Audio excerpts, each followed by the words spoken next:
Amin fi fadilati salati maa aljamaa. Somo la 8 tunasoma ubora wa kuswali swala ya jamaa.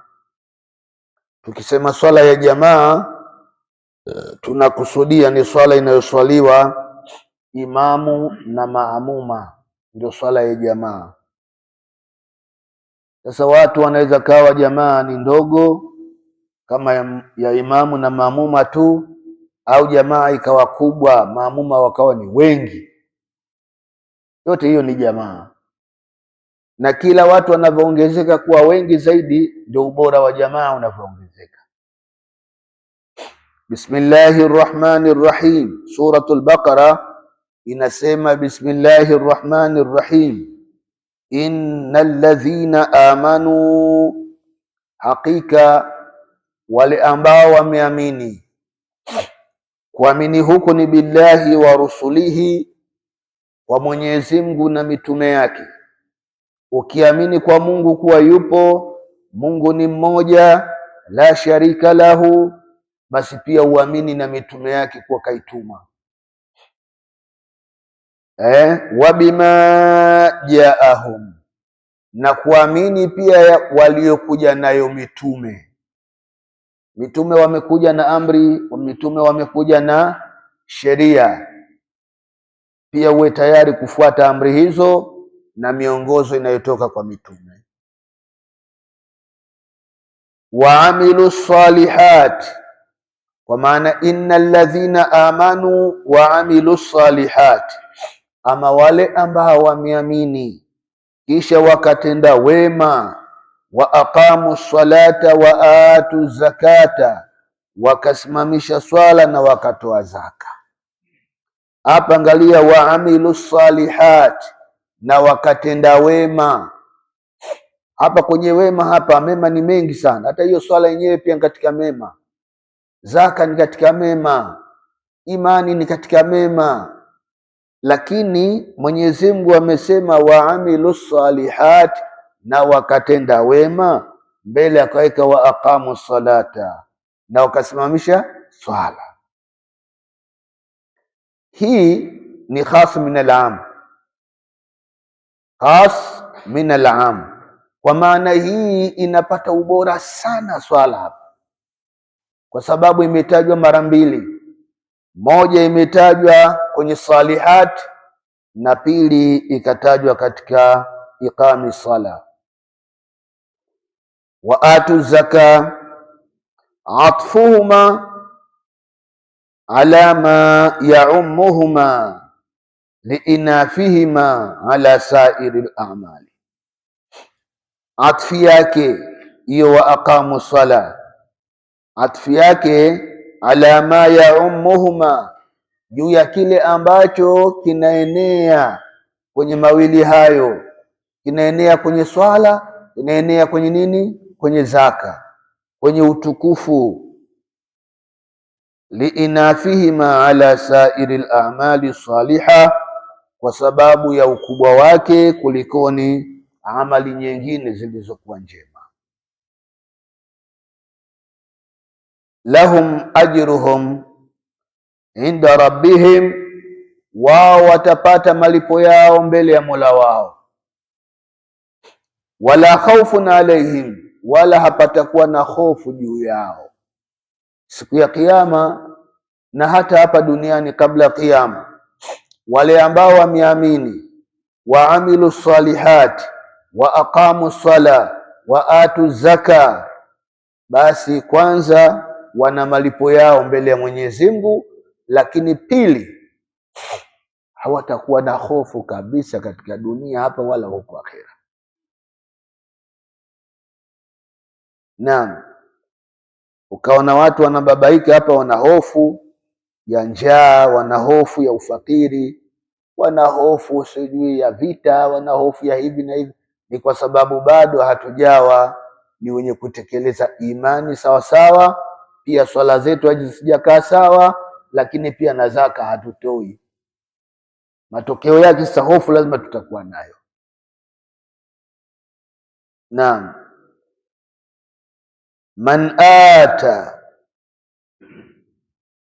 wala khawfun alaihim man ata, mtu ambaye ameleta hayo, wala hum yahzanun, wala wao hawatakuwa na huzuni. Siku ambayo watu wanahuzunika, wao hawatakuwa na huzuni. Ala faitin, huzuni itakuja juu ya mtu yaliyomfutu hayo ya swala, zaka na imani. Qadhi Baydawi anatafsiri hivi, shuka hapo chini. Ruya ani nabii sallallahu alayhi wasallam, yamepokewa maneno kutoka kwake bwana mtume sallallahu alayhi wasallam kwamba annahu kana jalisan fil masjidi, alikuwa mtume amekaa msikitini. Fadakhala alayhi shabun, akaingia kijana mmoja msikitini. Fa'addamahu wa ajlasahu bijambih, akamkumbatia kisha akamweka akae kando yake, pembezoni mwake. Fawafaqa Abi Bakarin thumma i'tadhara an-nabiy alayhi salatu wassalamu ilayhi, yani fawqa wa ajlasahu bijambihi fawqa Abi Bakar, alimweka yule kijana hapa kando kando na yeye, lakini zaidi ya Abu Bakari, kwa maana Abu Bakari yuko huku, yule kijana kaekwa karibu na mtume. Thumma atadhara an-nabiyyu alayhi salatu wassalam, kisha mtume akamtaka udhuru Sayyidina Abi Bakar as-Siddiq. Faqala, akasema, ya Abu Bakar, innama ajlastuhu a'la minka, kwamba mimi nimemkalisha huyu patukufu zaidi kuliko wewe. Liannahu laysa fi dunya ahadun, kwani hapana katika dunia mtu yoyote yusalli alayya akthara minhu, hakuna katika dunia yote anayeniswalia mimi zaidi kuliko kijana huyu. Kijana kaukota dodo bwana, embe dodo limeangukia kitandani. Allahumma salli wa sallim. Ngoja tuparudie hapa habari hii njema sana hii. Ani nabii sallallahu alayhi wasallam annahu kana jalisan fil masjid, kwa mtume alikuwa ameketi msikitini. Fadakhala alayhi shabun, pakaingia kijana huko msikitini. Fa'addamahu wa ajlasahu bijambih, bwana mtume akamkumbatia kijana yule, ile kumkaribisha ile, akamkumbatia, lakini si kumkumbatia tu, wa ajlasahu bijambihi, akamweka hapa pembezoni mwake. Fawqa Abi Bakar as-Siddiq radhiyallahu anhu, kuliko nani? Kuliko Sayyidina Abi Bakar as-Siddiq. Na unajua makani yake Sayyidina Abi Bakar as-Siddiq na mtume, vile walivyoshibana, vile wanavyopendana, vile wanavyoheshimiana. Nafasi yake Sayyidina Abu Bakar ni kubwa sana, lakini leo kinatokeza kitendo cha ajabu kidogo. Mtume anamweka karibu sana huyu kuliko Abu Bakar, kisha akamwambia, thumma atadhara an-nabiy alayhi salatu wassalam, kisha bwana mtume akamtaka udhuru Sayyidina Abi Bakari, yana akamwambia Abu Bakar, samahani, sogea kidogo huku, mtoto akae hapa. Umeona lakini ile samahani inawezekana bwana Abu Bakari asifahamu. Leo mimi nasogezwa huku kwa nini? Faqala, mtume sallallahu alayhi wasallam akamwambia, ya Abu Bakar, innama ajlastuhu a'la mink, hakika mimi nimemkalisha huyu sehemu tukufu kuliko wewe. Liannahu laysa fi dunya ahadun yusalli alayya akthara minhu, kwa sababu kijana huyu katika dunia hakuna anayeniswalia mimi zaidi kuliko ni kijana huyu. Hiyo ndio ilikuwa sababu ya kijana kukalishwa karibu na Bwana Mtume sallallahu alaihi wasallam, na hili limetokea duniani, lakini akhera ni hivi hivi. Aliyekuwa anazidisha kumswalia Mtume zaidi atakaa karibu na Mtume zaidi. Fa innahu yaqulu kulla ghadatin wa ashiya, kwani yeye kijana huyu husema kila asubuhi na jioni. Anasema nini? Allahumma salli ala Muhammad biadadi man salla alayhi wa salli ala Muhammad biadadi man lam yusalli alayhi wa salli ala Muhammad kama tuhibbu an yusalla alayhi wa salli ala Muhammad kama amartana bisalati alayhi wa salli ala Muhammad kama yanbaghi salatu alayhi. Haya ndio maneno anayoyasema kijana huyu kila siku. Tafsiri yake iko hivi: E Mwenyezi Mungu, mshushie rehma Mtume Muhammad kwa idadi ya wote wanaomswalia. Huko duniani kuna wangapi wanaomswalia Mtume? Lakini kwa idadi yao wote hao mpelekee Bwana Mtume sala hiyo. Wasalli ala Muhammadin biadadi man lam yusalli alayhi, na umpelekee rehma na amani Mtume sallallahu alayhi wasallam kwa idadi ya wote wasomswalia. Na wasomswalia ni wangapi? Hawa ndio wengi kuliko wanaomswalia. Wewe hata ukinyamaza tu usimswalie, na wewe pia unatiwa kwenye idadi, kwamba kwa wote wale wanaonyamaza wasomswalie, basi Mungu ampelekee zawadi hiyo Bwana Mtume Muhammad sallallahu alaihi wasallam kwa hisabu hiyo. Wasalli ala Muhammad, na upeleke rehma na amani kwa Mtume Muhammad kama tuhibu an yusalla alayhi, kama vile unavyopenda Mtume aswaliwe mtume wako. Wewe unapenda aswaliwe vipi? Basi hivyo unavyopenda wewe ndio mpelekee Mtume swala hizo. Wasalli ala Muhammad kama amartana bisalati alayhi, na umpelekee rehma na amani Bwana Mtume kama vile wewe ulivyotuamrisha tumsalie. Mungu yeye kasema sallu alayhi wasallimu taslima, na hakutaja mara pale. Kwa hiyo ni imekuja ile ni mujmal, imekuja mujmal ile, lakini kwenye hadithi ya Mtume kule ndo anakuja anaifanyia kuwa ni mufassal, kwamba man salla alayya man salla alayya marra sallallahu alayhi ashara, salla alayhi biha ashara. Ikiwa mtu kanisalia mara moja, basi Mungu atamsalia mara 10. Hapa Mtume sallallahu alaihi wasallam ile mujmal ya aya anaiwekea kuwa ni mufassal. Unaweza ukafanya mara moja, unaweza ukafanya mara 10 au mara zaidi. Kwa hivyo huyu kijana yeye alikuwa akisema salli ala Muhammadin kama amartana bisalati alayhi, mshushie rehma na amani Bwana Mtume kama vile wewe ulivyotuamrisha. Wasalli ala Muhammadin, na mshushie rehma Bwana Muhammad kama yambaghi as-salatu alayhi, umshushie rehma kama inavyotakikana kumsalia. Inatakikana vipi? Basi vile inavyotakikana ndivyo hivyo wewe msalie. Manake kuna mara nyingine mtu anakosea kumsalia Mtume, ile sallallahu ala, nasema sallallahu ala, anakosea. Lakini ukoseaji wake inawezekana ndio lugha ya kwao ndio iko hivyo, au ulimi wake ndio uko hivyo, au inawezekana ameteleza tu, ulimi wake uko sawa lakini ameteleza. Sallallahu haya, kwa kukosea huku Mwenyezi Mungu haangalii ulimi wako. Mwenyezi Mungu anaangalia nini? Nia yako na utendaji wako.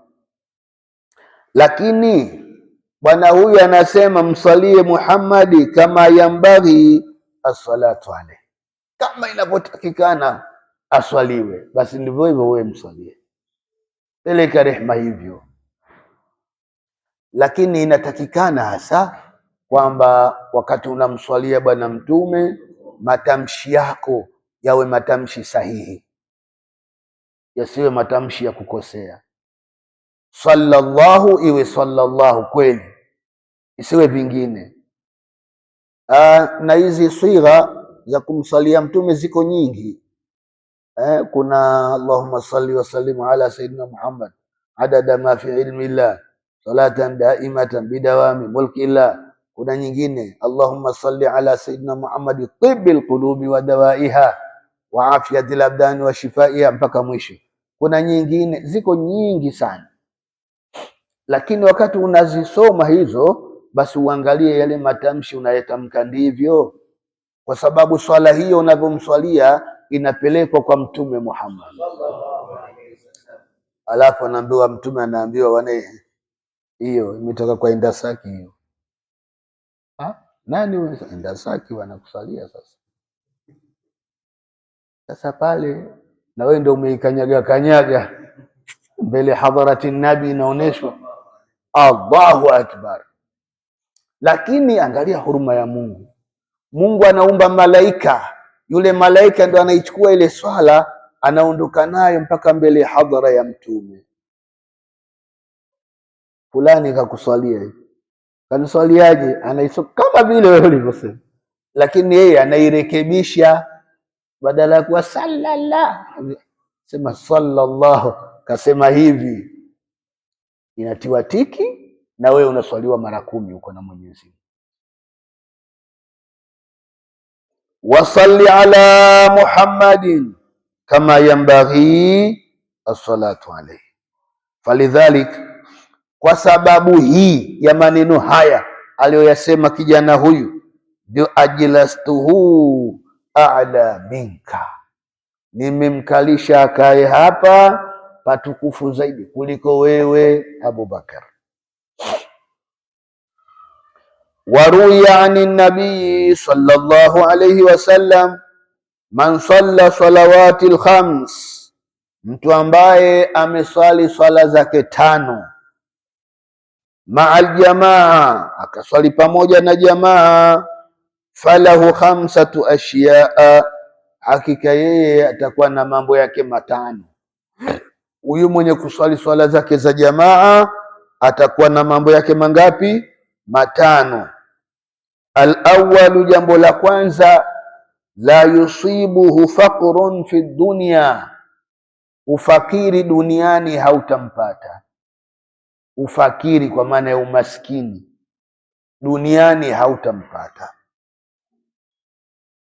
Hii number 1.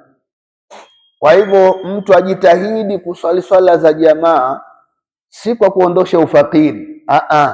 Uswali sala za jamaa kwa kutekeleza amri ya Mungu, kwa kutekeleza amri ya Bwana Mtume. Sasa ile baraka ya kutekeleza amri hizi ndio ile dunia yako inakufungukia. Hilo la kwanza. Wathani, jambo la pili atakalolipata mtu anayeswali swala za jamaa, yarfa'u Allahu ta'ala anhu adhab al-qabri, Mwenyezi Mungu anamuondolea adhabu ya kaburi. Kaburini tunajua adhabu ipo kwa mtu ambaye anastahili adhabu, lakini neema pia ipo kwa mtu ambaye anastahili neema. Lakini huyu mwenye kudumisha swala za jamaa, Mwenyezi Mungu anamuondolea adhabu ya kaburi. Kwa maana hiyo kuna makosa yanayosababisha mtu kwenda kuadhibiwa huko kaburini. Ile swala ya jamaa itakuondolea adhabu hiyo. Wathalith, jambo la tatu, yu'ta kitabahu biyamini, kitabu chake atapewa kwa mkono wa kulia. Kupewa, atapewa kwa mkono wa kulia, maana yake na kupokea, atapokea kwa mkono wa kulia. Wewe ukiona kitabu kimetolewa kwa mkono wa shoto, yule anayekupa anakupa kwa mkono wa kushoto, tayari hii ni shari, tena ni shari mbaya sana. Ishara yake tayari wewe kitabu chako kina shida. Lakini ukiona kitabu chako unanyoshewa kwa mkono wa kulia, na wewe unatakiwa kupokea kwa mkono wa kulia, basi ile mkono wa kulia unakunyookea tu hivi, unajua tayari hapa ishara ni nzuri, na utapokea kwa mkono wa kulia. Lakini kitabu hiki hutapewa kama ikiwa swala za jamaa we hushiriki, we swala zako kila siku peke yako tu, asubuhi peke yako, adhuhuri peke yako, alasiri peke yako, mpaka isha pia peke yako, basi atawitiri peke yako. Haya, endelea sunna hizo. Lakini jamaa kitu muhimu sana. Warabiu, jambo la 4, yamurru ala sirati kalbarqi alkhatifi, atapita katika sirat, ile njia nyembamba ya kuvuka daraja lile kwenda huko kwenye hisabu. Pale watu wengi wanatumbukia kuingia jahannam kabla hawajafika kwenye hisabu, lakini huyu mtu atapita pale kalbarqi alkhatif, kama vile umeme unaosumbua macho, tayari kisha pita.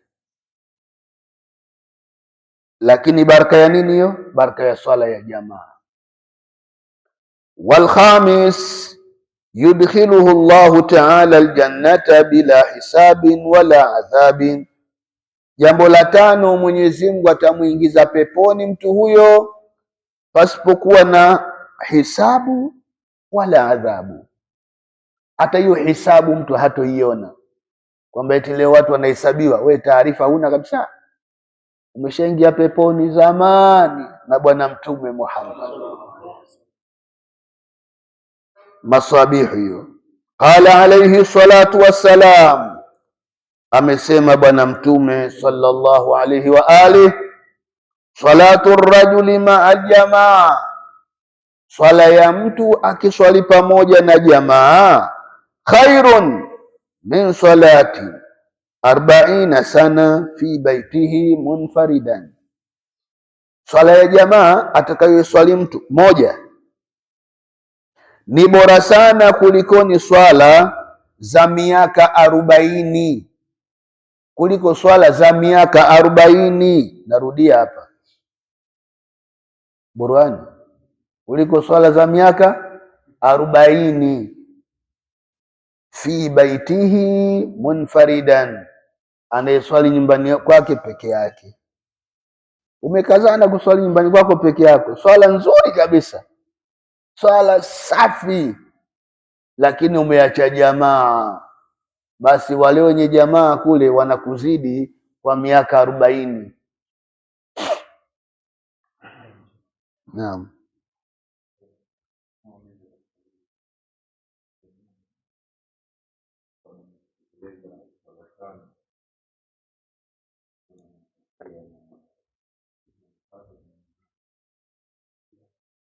Hii swala 5 kwa muda gani? Je, kwa mara moja hata kwa siku anapata hiyo, au kuna muda maalum, labda mpaka miaka 5 au utaratibu huo? Bwana Mtume Muhammad sallallahu alayhi wa alihi ameyasema maneno haya, hakubainisha kwamba jamaa hii uiswali kwa wiki moja au swali kwa siku moja au kwa mwaka au kwa miaka 10 au vipi, huko hakusema. Alichokuwa na kilenga hapa ni kwamba watu wawe na tabia ya kuipata jamaa siku zote, siku zote jamaa uipate. Mishughuliko ni mingi na dharura zipo, zinajulikana hizo, unaweza ukapitwa na jamaa basi, lakini si zote. Upate jamaa na wenzako, na ndio maana zikaekwa 5, ikikukosa hii ikupate hii, ikikukosa ile ikupate ile, basi hata Aisha basi naye inakupita, na Aisha nawe ndio usharudi kwenye mihangaiko yako, basi ndio maana ikaekwa usiku Isha, ni kwa sababu watu wengi wakati huo wamesharudi, na kuwekwa asubuhi maana yake watu wengi bado hawajatoka, ni kwamba waingie kwanza kwenye jamaa kisha tujuane. Mwalimu Asmani leo mbona hatujamuona hapa? Ikiwa na mchana naye hatujamuona, tunaanza kuulizana, imekwaje? Mbona alasiri pia hatujamuona? Inawezekana huyu mtu